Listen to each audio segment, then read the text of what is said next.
Respecto a la antropología que yo hago actualmente, bueno, toda mi trayectoria me he dedicado a los temas indígenas, digamos que ha sido una antropología más vinculada a la etnografía, digamos, y a la etnohistoria, que fue el estudio de los pueblos indígenas en la historia argentina, digamos, ¿no? O la historia de los pueblos indígenas en Argentina. En los últimos años también me he dedicado al tema de la cosmovisión y la espiritualidad de estos pueblos, porque me parece que ahí también hay una clave para entender quiénes son estos pueblos. Pero ahondando un poco en esta idea de qué tipo de antropología hago, me parece que también tiene que ver, o te podría decir que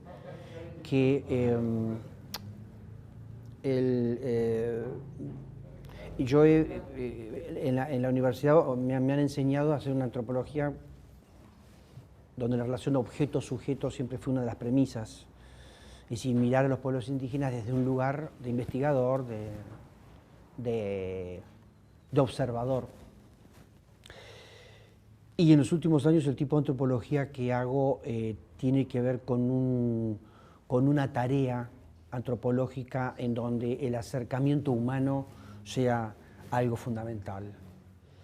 Me parece que esto es muy importante, establecer relaciones de horizontalidad, relaciones de amistad, de conexión con el otro y para poder construir juntos sería, ¿no? Esto es una tarea que no es fácil, pero me parece fundamental para mí por el tipo de antropólogo que yo soy, ¿no? Por decirlo de alguna manera.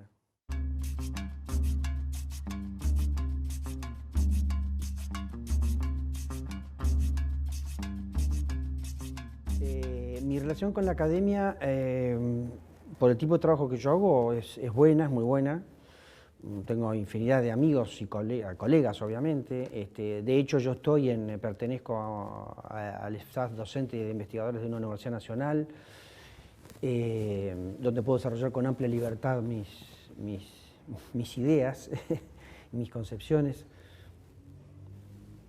Pero también debo decir que son algunas de las temáticas que yo trabajo, como el tema de la misma cosmovisión, de la espiritualidad, del chamanismo, de otra idea de realidad que tienen los pueblos indígenas, según mi opinión. Son temas que llevan a fronteras de conocimiento que la academia en algún caso son difíciles de encuadrar dentro de la academia, pero lo estamos haciendo, lo estamos haciendo. Hay como una apertura en este momento, creo yo, de los marcos estrictamente científicos o digamos, de los marcos científicos tradicionales serían, ¿no? Que se resisten un poco a abrir su mirada. Creo que eso estamos en un proceso de apertura, me parece, ¿no? Entonces, donde yo me siento un poco más cómodo, obviamente, ¿no?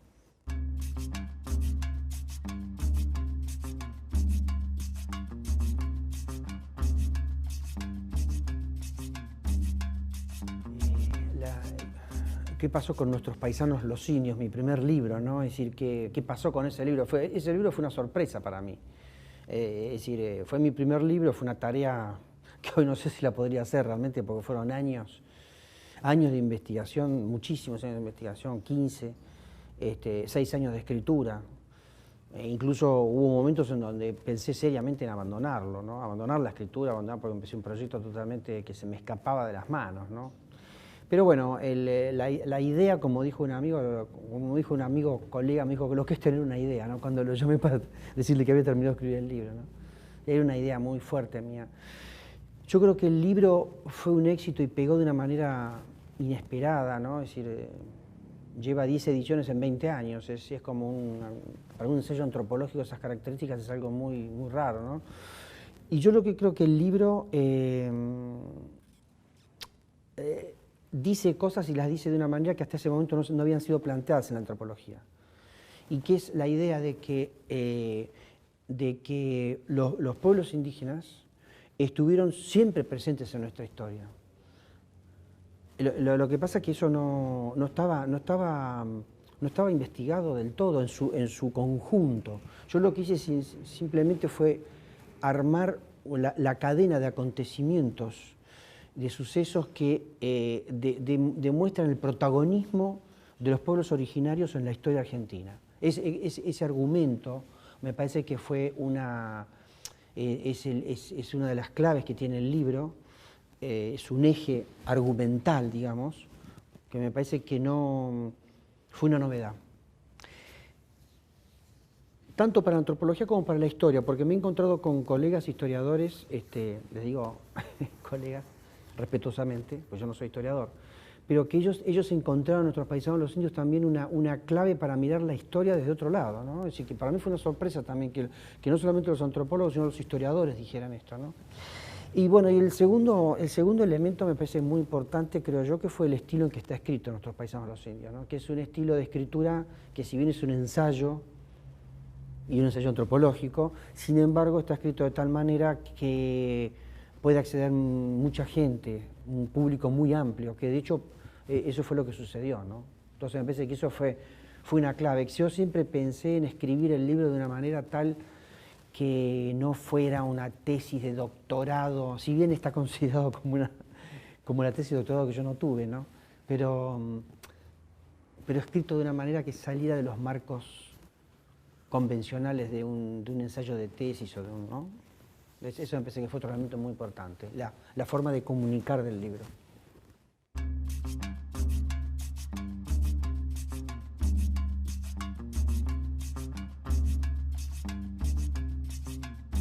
Sí, en cuanto al libro de Manera Sagrada y en Celebración, que fue, sí, que lo publiqué en el 2010, ese fue un libro que para mí es un punto de inflexión, ¿no? Exactamente, porque es el primer ensayo en donde yo planteo la importancia del tema de la cosmovisión y la espiritualidad en los pueblos indígenas. E incluso menciono cosas que a mí me sucedieron en el transcurso de mi tarea como antropólogo, por el cual yo digamos, empiezo a investigar en esta línea también, que hasta ese momento, si bien estaba presente, no estaba tan desarrollada como en este libro.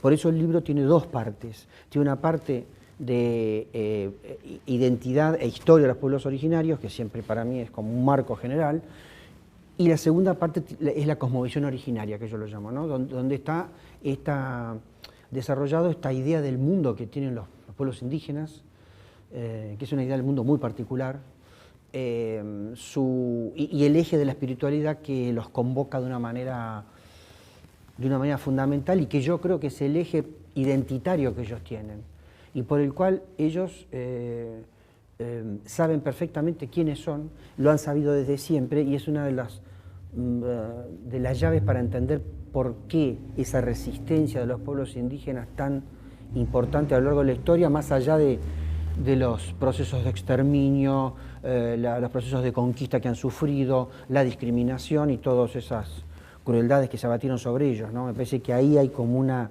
respuesta al porqué del sostenimiento de esas identidades, ¿no? Tan fuerte. Eso es lo que me parece que este libro de alguna manera plantea estas dos grandes campos de trabajo que podemos tener los antropólogos, pero que tienen los pueblos indígenas, ¿no? Que es su identidad y su historia y su cosmovisión y espiritualidad. Juntarlos.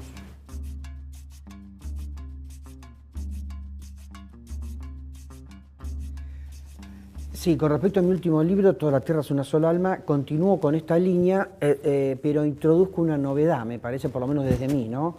Que es que las palabras son de ellos, no son mías. Es decir, yo lo que recupero en Toda la Tierra es una sola alma es la propia palabra. Esta es una línea que se está dando en antropología hace un tiempo, no es algo mío, sino que yo me sumo a esta nueva línea de trabajo, y es que algunos digamos, se define como etnoliteratura, es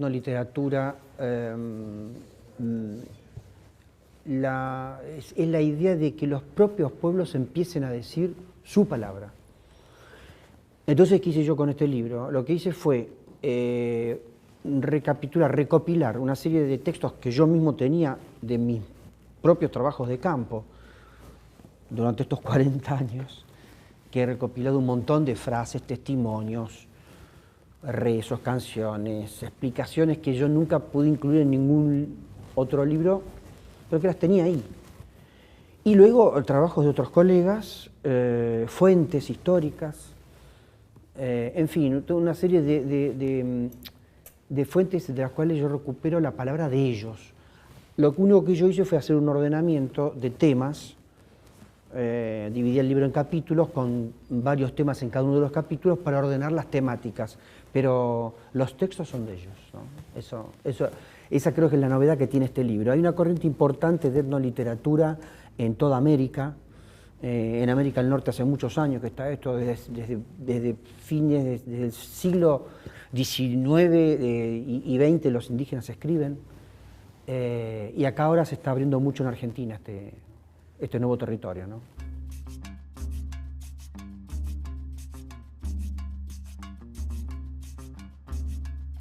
Mi experiencia con la comunidad Vicente Catronó Pinsén es una experiencia muy inesperada en mi vida, que muchas veces se dice que lo que aparece en forma inesperada es lo mejor, ¿no? Bueno, no, es una historia larga, pero ya tiene como ser casi de 20 años, ¿no? Yo me encuentro con Luis Pinsén en el año 94 para un evento que yo estaba armando en Buenos Aires de primeras jornadas de indígenas en la ciudad. Ahí lo conozco y bueno, tenemos una amistad inalterable, casi como hermanos, ¿no? Y él todavía no estaba con la idea de reconstruir su comunidad, una comunidad que fue destruida en el año anterior a la conquista del desierto, año 1878. Porque la conquista del desierto empezó un poquito antes del 79, de la campaña de Roca, ¿no? Donde son tomados prisioneros ciertos caciques, donde son destruidas ciertas comunidades, bueno, donde hay una especie de primera avanzada. Ahí es destruida la comunidad del cacique Vicente Catronó Pinsén. Esa comunidad es dispersada, pierde su territorio, y bueno, pero quedaron sobrevivientes.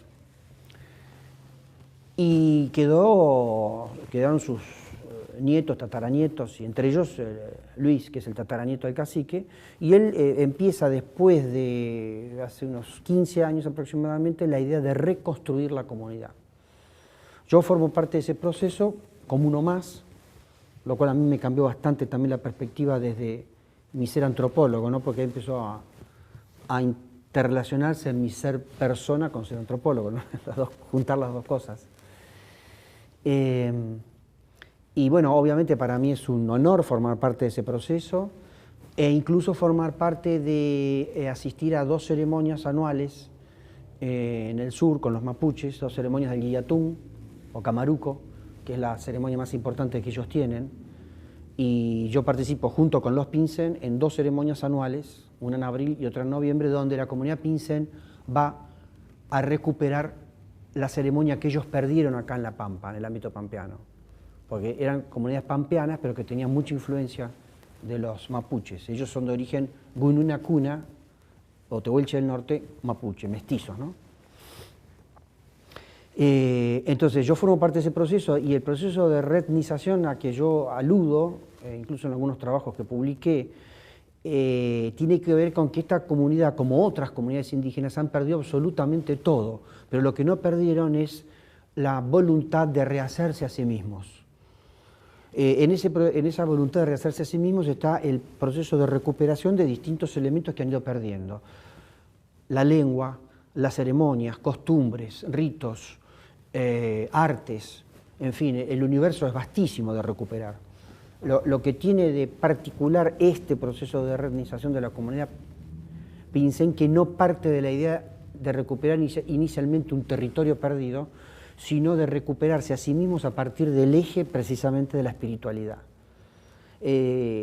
Para esta comunidad y para su líder, el recuperar el eje espiritual que ellos perdieron es el punto de partida y el punto donde converge toda la posibilidad después de recuperar toda la cultura, digamos, y de reconstruirse a sí mismo como comunidad, ¿no? Es un proceso bastante inédito, creo yo, por lo que yo conozco, inédito y muy interesante como modelo, me parece, ¿no?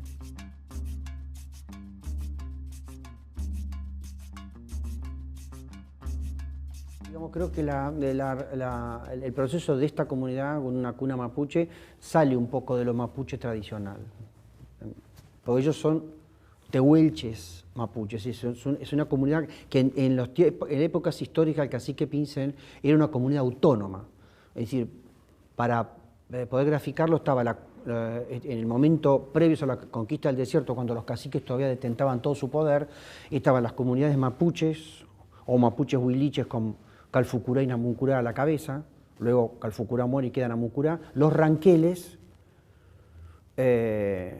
con Mariano Rosas, Baigorrita, bueno, toda una serie de Ramón Platero, y los Pincén, que eran una comunidad autónoma, con otra ascendencia étnica, con un linaje distinto. Después estaban los indios amigos, pero básicamente eran estos tres grupos: mapuche, huiliches, ranculches o ranqueles, y una cuna mapuche, o pampas también llamados, ¿no? En cuanto a la cuestión mapuche, en la actualidad, los mapuches son uno de los pueblos, yo creo, más organizados y más poderosos de la Argentina, ¿no? Pueblos originarios. Son pueblos originarios, porque hay toda una idea que anda dando vuelta por ahí de algunos sectores que dicen que no son originarios. Sí, son originarios, los mapuches. Creo que ellos básicamente tienen una serie de reivindicaciones históricas muy importantes que son comunes a todos los pueblos indígenas del país, que básicamente tiene que ver con el reclamo de las tierras y territorios. Este es el reclamo fundamental, y especialmente de los mapuches: tierras y territorios. Y luego las reivindicaciones tradicionales en cuanto a autonomía.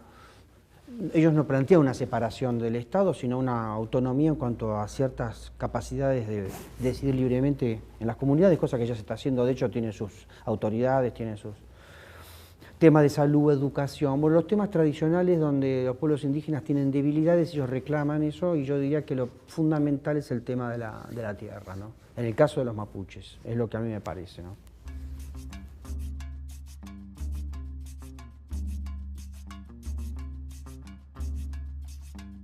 Bueno, en cuanto a la relación de mis trabajos o mis investigaciones con el tema del sistema educativo, los educadores o incluso los estudiantes, ¿no? Con el sistema educativo en general, ¿no? Es muy importante esa relación para mí. Siempre lo ha sido, desde distintos puntos de vista. En primer lugar, desde que yo considero que es imprescindible que estas temáticas sean incorporadas a los distintos niveles del sistema educativo. Que hay muchos avances, pero falta todavía, falta. No hay una contundencia de la presencia de este tema en el aprendizaje de los alumnos de los distintos niveles. Me refiero a los distintos niveles: primario, secundario, terciario, ¿no? Universitario. Es decir, y obviamente también por parte de los docentes. Sí, muchos docentes que han incorporado, muchos incorporan de motu propio la temática, pero no está sistematizado con la fuerza que yo creo que tiene que tener esto, ¿no? Es decir, que se estudie en la presencia de los pueblos indígenas como algo fundamental en la construcción de nuestra sociedad, y nuestra nación y nuestra cultura. Entonces, creo que eso falta, pero hay grandes avances. Desde que yo empecé como antropólogo hasta ahora, los avances son notables, obviamente, ¿no? De hecho, la semana que viene estoy dando un curso de capacitación en una localidad de acá de la provincia de González también. Es decir, yo trabajo mucho con capacitación docente, con docentes, tengo muchos trabajos para niños también. Creo que el tema de trabajar con los niños estas temáticas es fundamental. En las nuevas generaciones de argentinos, siempre digo yo, está la clave un poco de la nueva conciencia que surja con respecto a estos temas.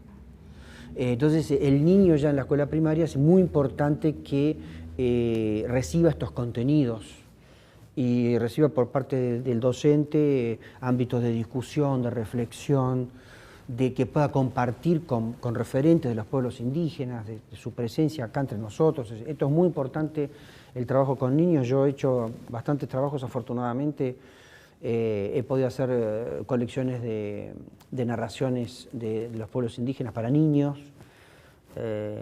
Tengo algunos trabajos en toda esa línea hecho, ¿no? Y siempre estoy dispuesto a trabajar con ellos. Y bueno, obviamente después en todas las distintas etapas del sistema educativo, me parece que falta mucho todavía por más de los avances que yo menciono, ¿no?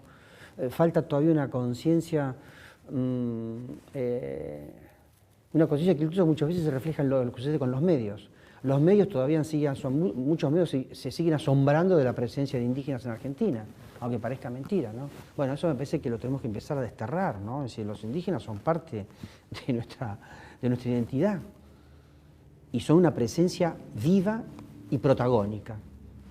Por más que todavía sigan intentos de seguir invisibilizando, negando todo eso, pero eso hay que seguir creando conciencia.